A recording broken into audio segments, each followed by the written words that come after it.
In 1980, a South Korean striker lifted the UEFA Cup in front of 60,000 German fans who chanted his name like a god. Today, even his own country struggles to remember him. This is the story of a striker who became a legend in Germany, a pioneer who opened doors that millions would walk through decades later. 121 goals, 2 UEFA Cup victories, a decade of dominance split between Eintracht Frankfurt and Bayer Leverkusen. And then, when it was over, football forgot to write his name in the history books. Long before Son Heung-min was capturing the hearts of Premier League fans, before Park Ji-sung became a cult hero at Manchester United, there was Cha. He was the trailblazer, the pioneer who kicked down the door for every Asian footballer who followed. He played 308 games in the Bundesliga. He held the record for most goals by a foreign player in the league for 11 years. And he did it all in an era where seeing an Asian player in a top European league was practically unheard of. In Germany, his name is still spoken with a reverence that's reserved for the all-time greats. The legendary keeper Oliver Kahn admitted he once desperately wanted Cha's autograph. Michael Ballack called him his idol. Even Pelé once said, "Cha-bum really knows how to play football." Yet, if you travel across Asia today, his name barely registers. In his home country of South Korea, polls show younger generations are way more familiar with Son Heung-min, with some barely recognizing Cha's name at all. It's a contradiction that just doesn't make sense. How can a player praised by Ferguson, Beckenbauer and Matthäus, a two-time European champion, become a ghost in his own continent's memory? To figure out why, you have to understand just how incredible his journey really was. A journey that started not on Europe's perfect pitches, but in a nation picking up the pieces. Born in Hwaseong, South Korea, in 1953, Cha Bum-kun grew up in a country still healing from war where professional football was a distant fantasy. But his talent was undeniable. At only 18, he became the youngest player ever to play for the senior national team. Physically, the man was a marvel, with explosive pace and thighs that generated unbelievable power. He completely dominated Asian competitions, leading South Korea to a gold medal in the 1978 Asian Games and becoming the youngest player in the world to earn 100 caps for his country. But Asia was a pond, and Cha was built for the ocean. In 1978, a scout from Eintracht Frankfurt spotted his world-class talent. The move was nearly impossible in an era with strict rules on foreign players and a general skepticism about Asian talent. His path was anything but smooth. After a brief one-game stint with Darmstadt 98, bureaucratic issues surrounding his military service forced him to return home. It looked like the dream was over. But Cha was relentless. He sorted out the issues and in July 1979 returned to Germany to sign for Eintracht Frankfurt. Nobody could have possibly predicted the explosion that was about to follow. When Cha Bum-kun showed up at Eintracht Frankfurt, he wasn't just a new signing, he was a curiosity, but it didn't take long for that curiosity to turn into pure awe.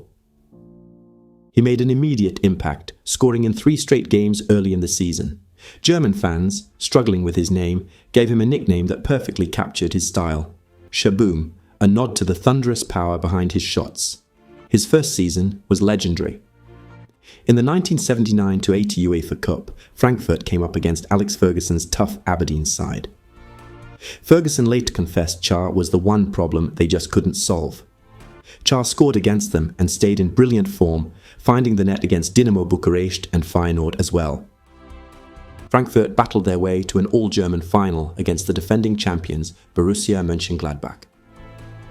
In the second leg, with the title hanging in the balance, Cha's brilliant movement saw him shake off a young Lothar Matthäus to set up the winning goal. Eintracht Frankfurt were UEFA Cup champions for the first time, and their Korean forward was the hero. Matthäus, humbled, declared Cha was the best attacker in the world. For his incredible season, Kicker magazine put him in the Bundesliga team of the season, right alongside superstars like Kevin Keegan and Karl-Heinz Rummenigge. The next year, he kept up his dominance, scoring in the final to lead Frankfurt to the German Cup. He was the club's top scorer for 3 seasons in a row.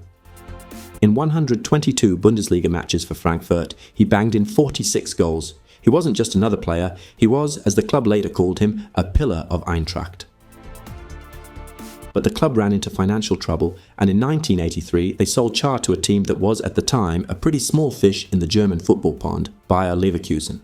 Many people saw it as a step down, but they couldn't have been more wrong. At Bayer Leverkusen, Char wasn't just joining a team, he was helping to build one. The club was still finding its feet, a far cry from the European powerhouse it is today. But Char's arrival signalled a new level of ambition. He immediately formed a deadly partnership up front, and his goals shot the team to new heights.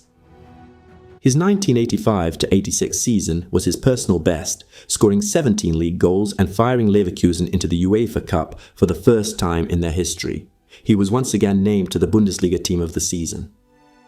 But his crowning achievement, the moment that cemented him as a true German football legend, came 2 years later. In the 1987-88 season, Leverkusen went on a fairy tale run in the UEFA Cup. They knocked out giants, including a famous 1-0 win against Barcelona at the Camp Nou. In the final, they faced Espanyol. The first leg in Spain was a complete disaster. Leverkusen was thrashed 3-0 and the dream looked dead. The second leg back in Germany would require a miracle. With the home crowd roaring, Leverkusen fought back. A goal in the 57th minute gave them hope. Another goal followed in the 63rd. The stadium was electric, but time was running out. Then, in the 81st minute, it happened. A cross flew into the box, and Char rose highest, heading the ball into the back of the net to make it 3-0. He had single-handedly sent the final to extra time. Leverkusen would go on to win the penalty shootout, claiming their first ever European trophy. Char himself later called it the most exciting and most important goal of my life. He had done it again. He'd won the UEFA Cup with 2 different clubs, cementing his place as one of the most clutch performers of his generation. So let's put the stories aside for a second and just look at the raw numbers, because they're staggering. In 308 Bundesliga appearances, he scored 98 goals. And get this, not a single one of them was a penalty. Every goal came from open play or a direct free kick. For 11 years, he was the Bundesliga's all-time leading foreign goal scorer until his record was finally broken by Stéphane Chapuisat in the late 90s. At his 58 goals for the South Korean national team, and his career total is a monument to his finishing. But his greatness wasn't just in the stats, it was how he played. He was this rare mix of explosive speed, skillful dribbling, and pure raw power. He was fantastic in the air, but his signature was that thunderous shot that earned him his nickname, Shaboom. The respect he got from his peers says it all. Sir Alex Ferguson called him unstoppable. Lothar Matthäus would later say he was the face of Frankfurt. He had pace, great technique, was a great dribbler and scored goals. And most importantly, he was the ultimate team man. And Franz Beckenbauer, der Kaiser himself, paid him the ultimate compliment, saying that if Char were German, he would have been an automatic pick for the national team. He was the complete forward. He could score, he could create, and he could lead the line. By any measure, he was one of the best attackers in the world during the 1980s. Which brings us back to the big question. Why did this giant of the game all but disappear from the memory of an entire continent? The reasons Bum-kun's legacy faded are a mix of timing, technology, and culture. He played in an analog world right before the internet. Back in the 80s, there was no 24/7 global sports media, no internet, and no social media. His incredible goals were seen by German fans in the stadiums and on local TV, but they rarely ever made it to screens back in Asia. While Char was a hero in Germany, coverage in South Korea was limited. The country's media was focused inward, and its own pro league was just getting started. For many, European football felt like it was happening on another planet. Now, compare that to Son Heung-min's era. Every single one of Son's games for Tottenham is broadcast live across Asia. His goals are clipped and shared on social media in seconds, hitting millions of fans instantly. He's a global brand, hyper-visible in a way Char never could have been. The rise of the English Premier League and Italian League in the 90s as a global marketing machine also played a huge part. As Asian football fans started connecting with the wider world, the Premier League became their go-to, overshadowing the Bundesliga and its heroes from the decade before. And finally, there was Char's personality. He was a quiet, humble, and deeply professional guy. He wasn't a showman looking for the spotlight. He just did his job, scored his goals, and went home. In a world that was starting to value celebrity as much as skill, his quiet nature meant he never built that global brand that defines modern superstars. He was a footballer, not an icon in the making. And so, as the world moved on, his story wasn't passed down, his legend mostly confined to the stadiums of Frankfurt and Leverkusen. After retiring in 1989, Cha went back to South Korea, wanting to give back to the sport that had given him so much. He opened a youth football academy, hoping to find the next generation of talent. His influence is undeniable. Players like Son Heung-min grew up hearing the whispers of his legend. Son himself has talked about how honored and embarrassed he feels by the comparison. "Every time when I'm compared to Cha, I feel embarrassed as well as very honored," he once said. "I will try harder to make sure that I deserve such a compliment."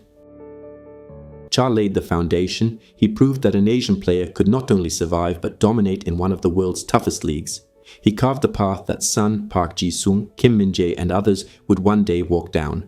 So while his name may have faded from the headlines, his impact is etched into the DNA of South Korean football. He's the ghost in the machine, the invisible force that helped power a nation's football dreams.